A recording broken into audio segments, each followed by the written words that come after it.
Welcome back, ladies and gentlemen. Mr. Gaming Counselor, Jeff, hit it. Welcome to the counselor's office. That's right, we're back in the counselor's office. We're here with more of the Counselor Reacts, the series where the counselor reacts to video game content. This time around, we're checking out a video by IGN. That's right, very interesting because IGN has been in hot water recently. But we're watching a video called Xbox isn't the only one rethinking console exclusives. Now, I know console wars has been rising again. I've been avoiding it because, I'm going to be honest, PC Master Race, and I just think it's stupid, right? Like, the whole console war, I have an Xbox, you're a prony bony or a play pony or whatever the hell the names are to insult each other. You're both idiots. Let's be honest. I have an Xbox and a PlayStation and a PC and a Nintendo Switch. Like, I worked my butt off. I spent my money on it. And that's it, right? I play all the consoles. And neither one of them are better than the other. Because I only play them because they have exclusives that you can only get on one of those consoles. If they put it on PC, I would exclusively play PC because it's superior than a console in every way. But I did want to point that out before we watch this because I want people to know my viewpoint. I do not care about exclusives. I think they're bad for the games. I think they're bad for gamers in general. If you like a game, you should be able to share with your friend. And if they don't have PC, they should be able to play on Xbox or PlayStation. I know Nintendo Switch is not the best place. Unironically, they're getting games that should be on Nintendo Switch. They can play it. The graphics will be worse. But the reality is, I think in a world where you could play Halo on PlayStation or PC or Xbox is a better world. I would love to be able to play more people in different games, and it wasn't exclusive. I know people are going to have different opinions on that. I don't care because your opinion is dumb. It's unconsumer friendly. It does nothing. I think the only competition that should exist is just making a good game. That should be the competition. We're making a good game versus someone else in the same genre. That should be the competition, not my console is slightly faster than your console. Wow. All right, with that out of the way, my opinion done. Let's watch this video. It's 2024 and games are more expensive than ever. Publishers are taking risks and layoffs are rampant. As the most front-facing of the big three gaming... Phil Spencer on what the hell is happening in the gaming industry and why exclusive have become a risky business. That's because if your target audience is small, you're not going to get everyone who plays an Xbox or a PlayStation to like the same game. But if you have it open to where people on Xbox can also play, you're going to get more people in the pool. I think a good example is Final Fantasy 16. I liked it, but apparently it didn't do good in the eyes of PlayStation or Sony, I mean.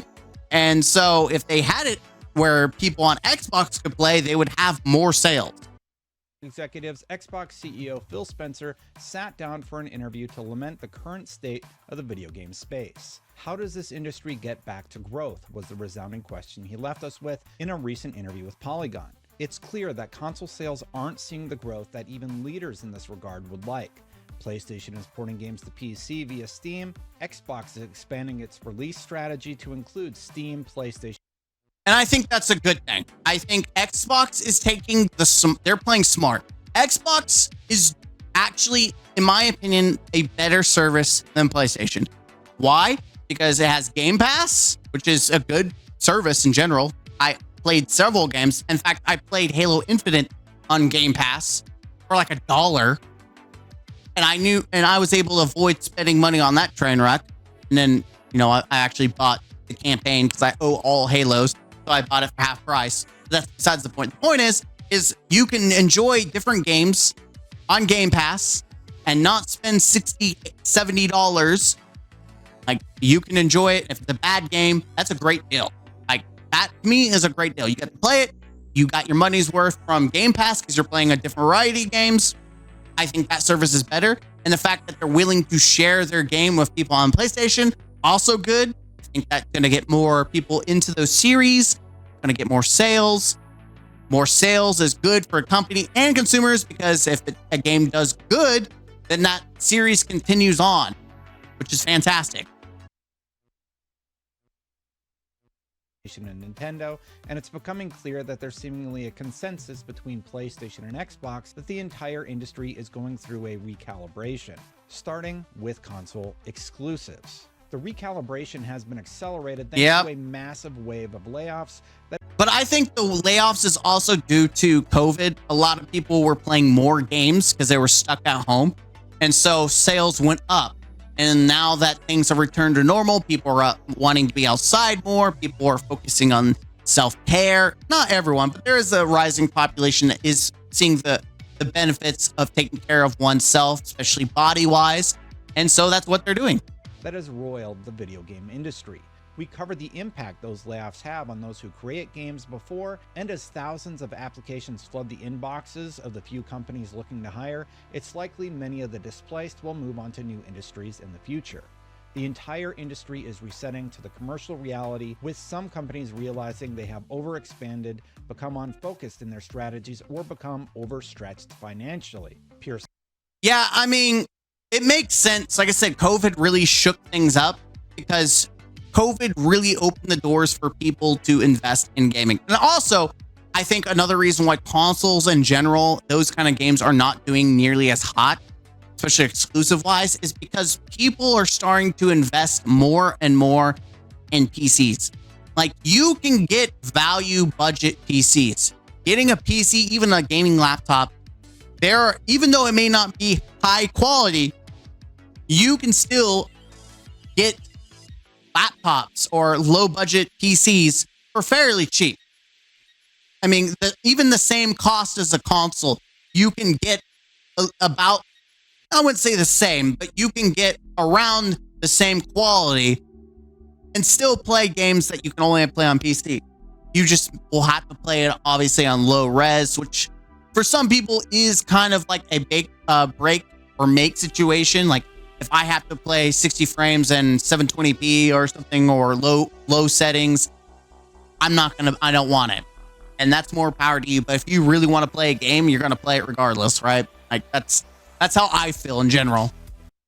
Starting roles of Ampere Analytics tells IGN. By now, it's widely known that there are two primary culprits for the recent wave of layoffs. COVID is one, according to Michael Pachter of Wedbush Securities, and Dr. Serkan Toto of Kantan highlighted another reason this wave is hitting the industry. High interest rates, slowed down growth, inflation, and overall negative sentiment are clearly weighing on the game industry and gamers alike. Yeah, I mean, let's go back to that. Well, let's go to this one. Signs of economic times we are in: high interest rates, slowed down growth, inflation, overly. So those are like multi-pronged problems, right? I do think economically people are struggling. Like, I'm in a situation where it's kind of like a trade. Where I'm at, I don't get paid a lot for working in education, and the education system generally, the state does not care. It doesn't. It's bad. Where I could go down to places like all the way down to like Texas, right? And they pay their education fairly well. The flip side is where I'm at, the cost of living is probably some of the lowest in the nation in America. And so it is affordable for me to live live in a house and live down the street from my job. I can literally walk to work. I am in a good position.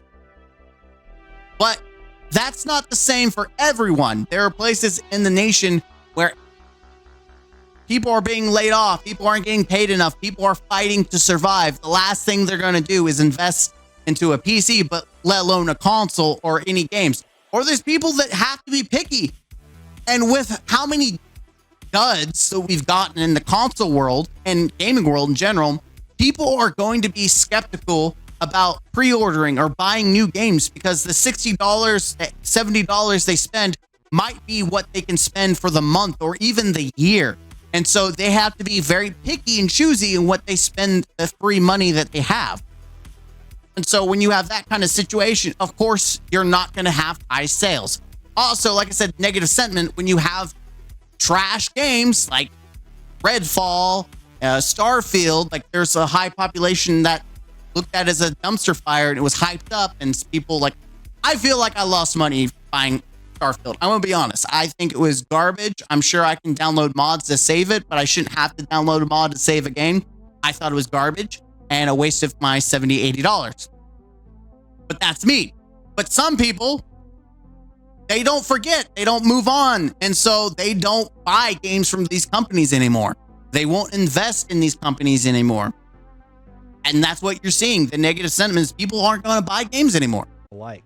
As a result, Spencer says it's clear we'll be seeing a shift in the coming years away from console exclusives to mitigate the losses in revenue everyone has been reporting.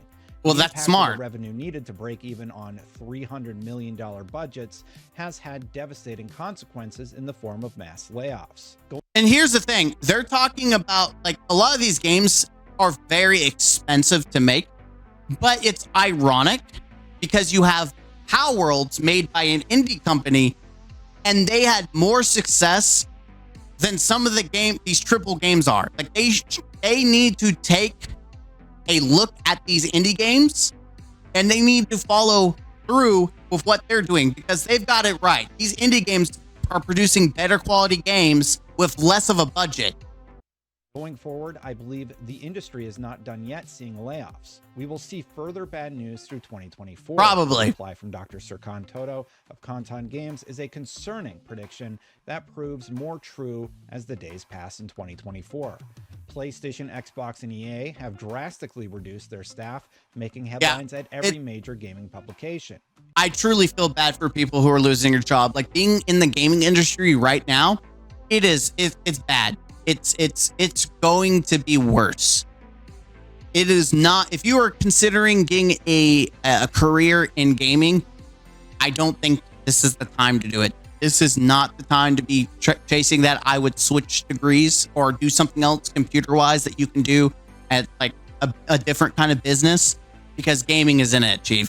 Embracer not only saw layoffs, but also started spinning out their recent acquisitions like Gearbox to new owners. And then Gearbox had layoffs. Well, Spencer is the latest to lament the negative impact the budgets and layoffs have on the entire games industry, highlighting a risk-averse publisher market, rising AAA game creation costs, and a flatlining console business. It's clear to him that things need to drastically change. PlayStation seems to agree, as they've slashed console sales predictions for 2024 from 25 million to 21 million, and highlighted plans to be more aggressive with PlayStation game releases on PC. All of this has an effect, which is fantastic, because honestly, I can't wait to I will buy Final Fantasy VII Rebirth and play it on PlayStation. Now, if I'm gonna try to see if I can get like a file save and or some way to unlock hard mode, because I want to play hard mode. If I stream it, it's gonna 100% be hard mode and not the game again, because I mean I've already beat the base game.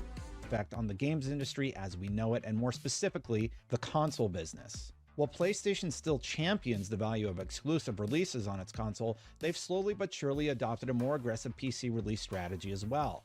In a notable statement during Sony's Q3 earnings, PlayStation CEO Hiroki Totoki said, "In the past, as you all know, we wanted to popularize console, and the first-party title's main purpose was to make the console popular." He also adds, "There is a synergy to it. So if you have strong first-party content, not only with our console, but also other platforms like computers, first-party content can be grown with multi-platforms, and that can help operating profit to improve. So that is another one we want to proactively work on." But this isn't...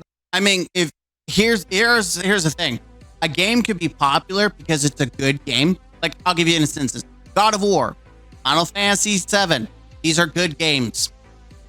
People play them on PC. If you release them on launch on PC, more people are going to buy it. Like, it's not hard to understand.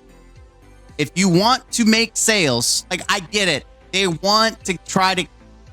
They don't want... What's happening is they're trying to keep from consoles from disappearing. For some reason, they want consoles to continue to exist. Personally, I think what should happen to consoles is they should be altered and changed and turned into mini PCs. That's what I think. I mean, they're essentially what they are is PC, but they should run PC games.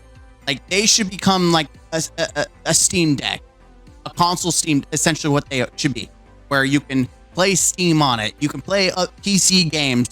It is essentially a mini computer. That's what they should alter. An affordable PC that can play Xbox, it can play PlayStation, it can also just play Steam games or WoW,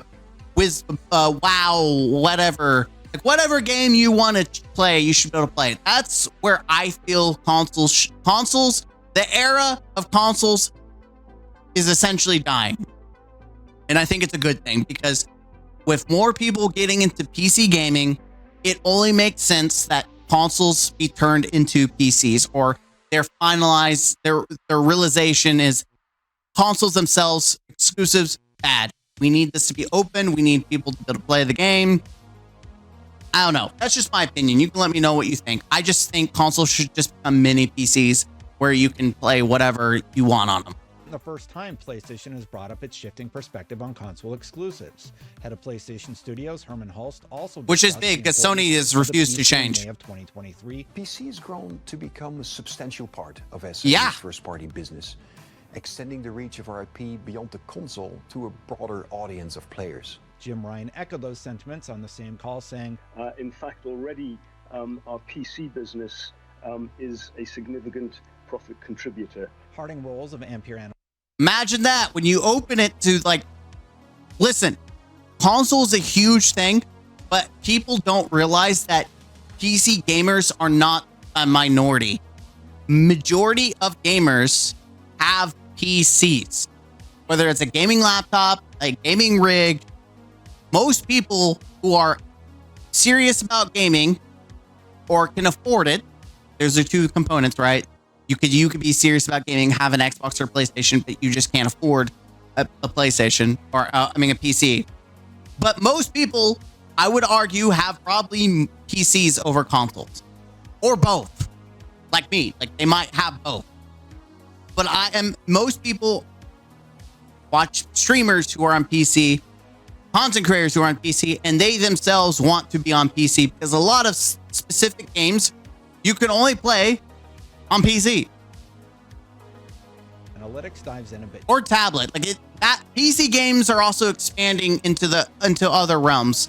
Like, I know, like, Valve's Half-Life, that was PC, and then it came out on console. I remember selling it at Walmart. Deeper. Clearly, the macroeconomic backdrop will have contributed to companies looking to streamline their operations, cut their costs, reduce commercial risk, and cut investments. This is inevitable in the current climate, and it's relevant to all industries. He continues to cite wage inflation and increasing costs of game design as reasons many studios have started looking into the safest route forward.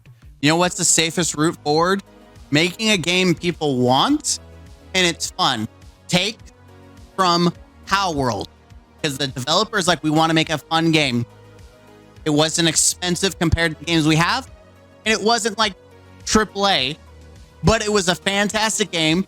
It had major success. People consumed the content and they moved on, but they had major success. Again, look at Baldur's Gate. Massive success. A lot of sales. All of these examples. Elden Ring. All these examples.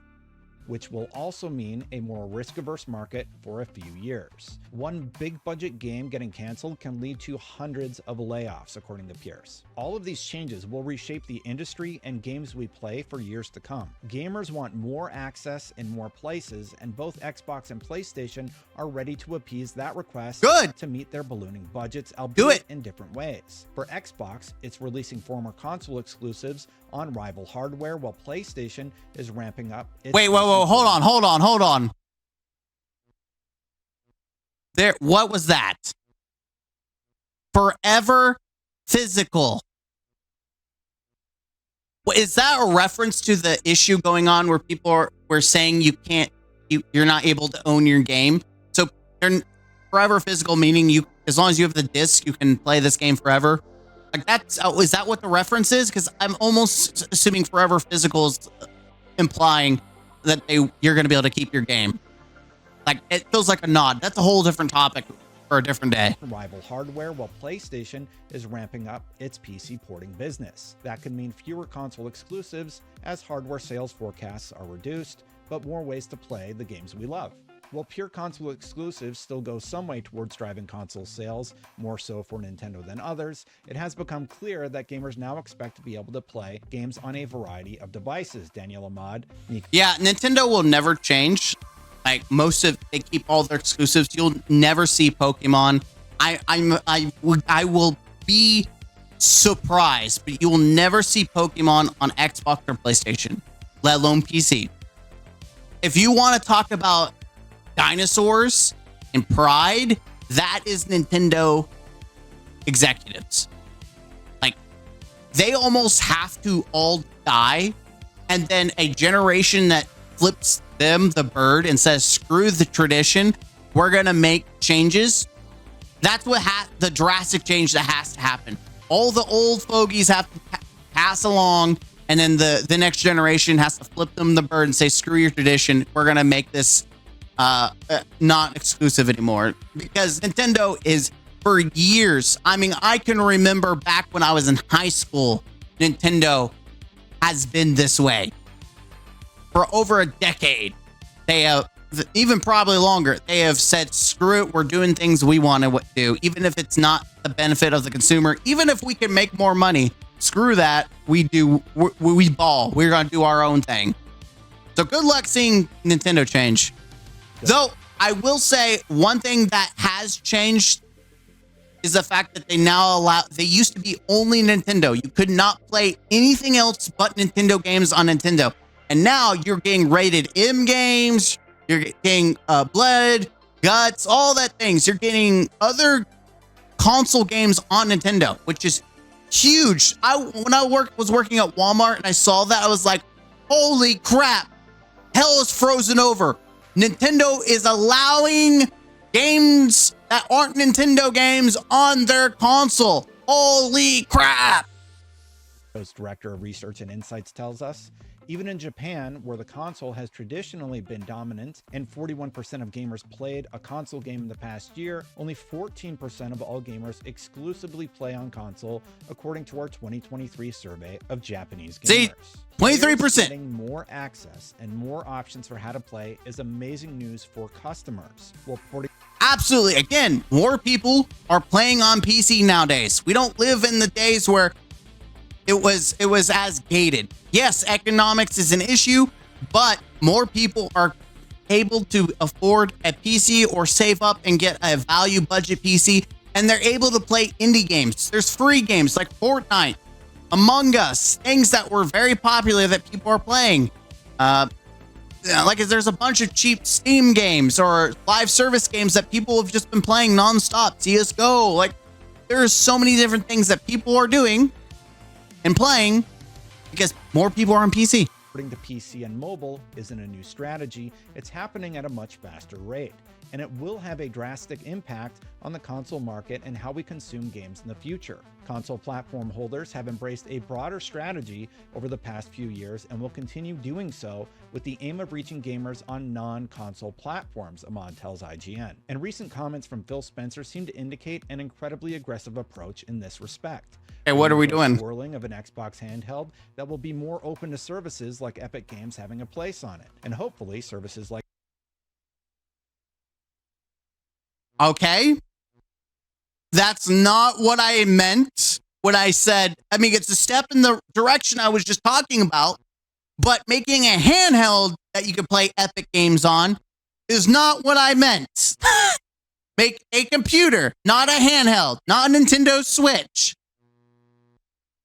Like Steam, a strategy that aims to tear down the walled garden approach. Okay, he did say Steam. I should have shut up and let him play. Still, handheld. Why are we playing handheld? Just make a PC. Industry has used in the console business for years. Harding Rolls adds, All console players now have strategies in place to reach broader audiences with their services, games, and IP. Out of the three companies, Microsoft has been the quickest and most active in evolving its strategy, largely because it has had a more acute need to look for growth beyond its console business. Absolutely. Even Nintendo is branching away, albeit in a different way, through theme parks and movies. Think of it this way. You don't need to own a Nintendo Switch to go to Universal Studios or watch the upcoming Legend of Zelda live action. Which is great, but can we just make games that we can all just play on release on PC, please? Movie. And to his point, Toto points out that console sales have remained flat for everyone. Looking back at the last several years, it is easy to see that the Xbox and PlayStation console audience is not growing. In fact, when during COVID, the most sales that happened, and granted, I got my PlayStation during COVID, and I was like one of the rare people that had it, because I was like, I'm getting it because I'm playing God of War. I'm playing God of War, and I'm playing it on console. And so I got a PlayStation 5. I remember going to Best Buy. I bought that sucker during COVID, and I was a happy boy.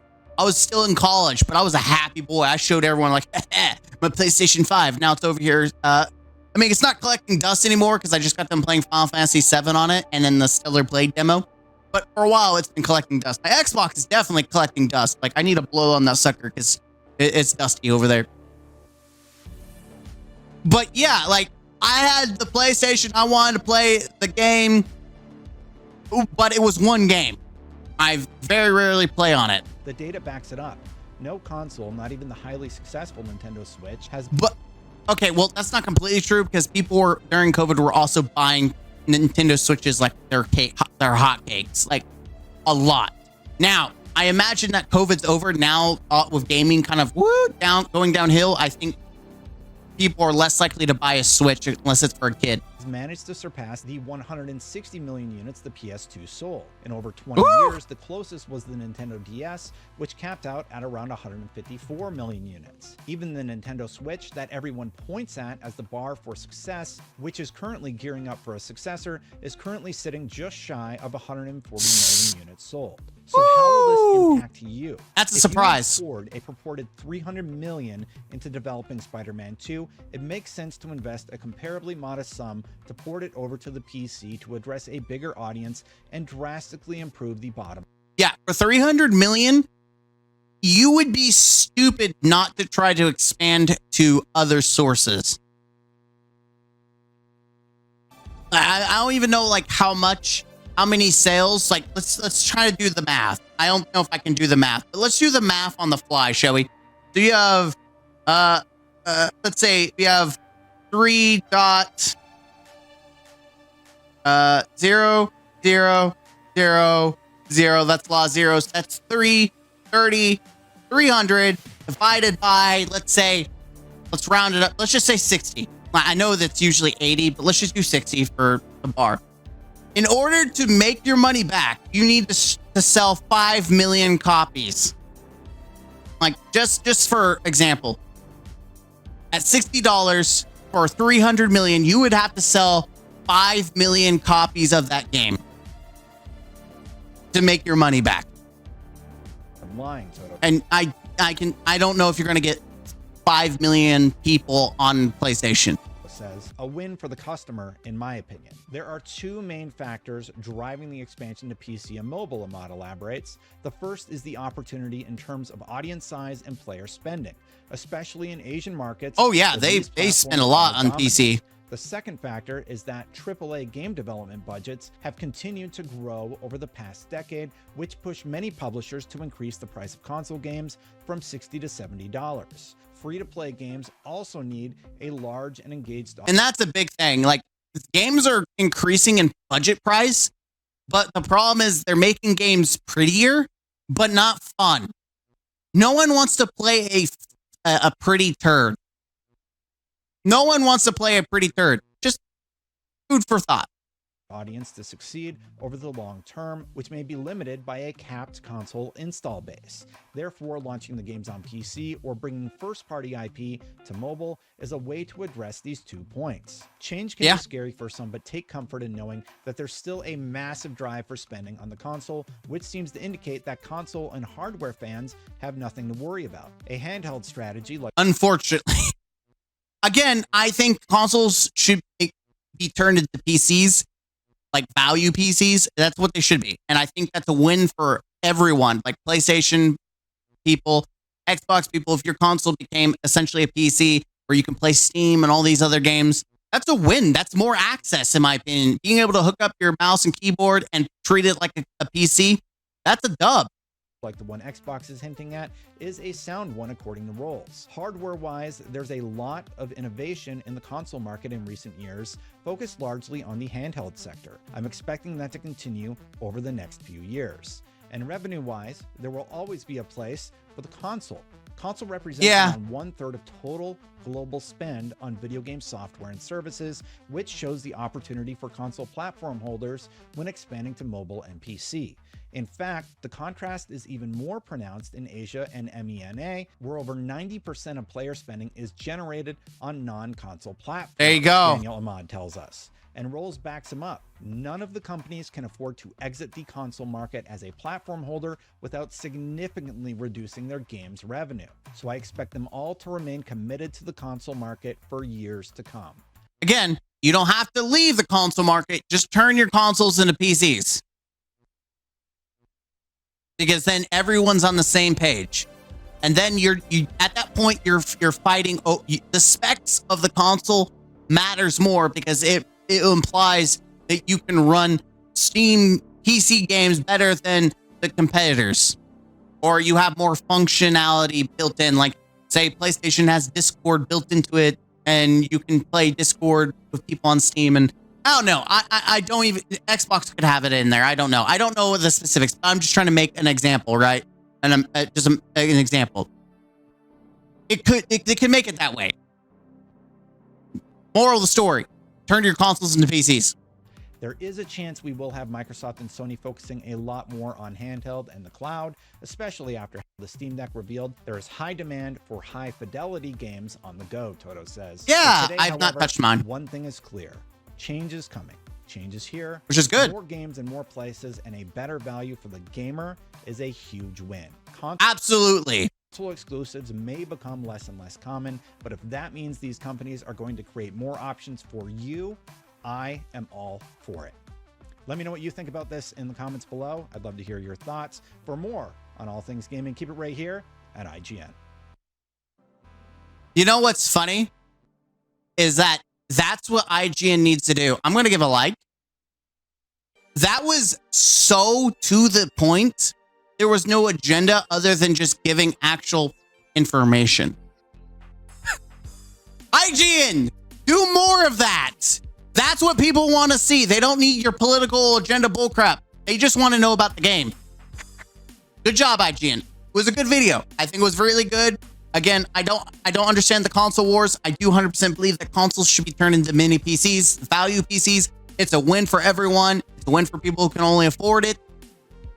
Being able to play Steam on your Xbox, being able to play Steam on your PlayStation and enjoy a plethora of games, being able to access the Steam store and open up. Like, obviously they would have to maybe they would have to make a specific Steam console store, like work with Valve and be like, we want your store on here, but any games that is Xbox related, we want to remove, or at least not show up, because it kind of competes.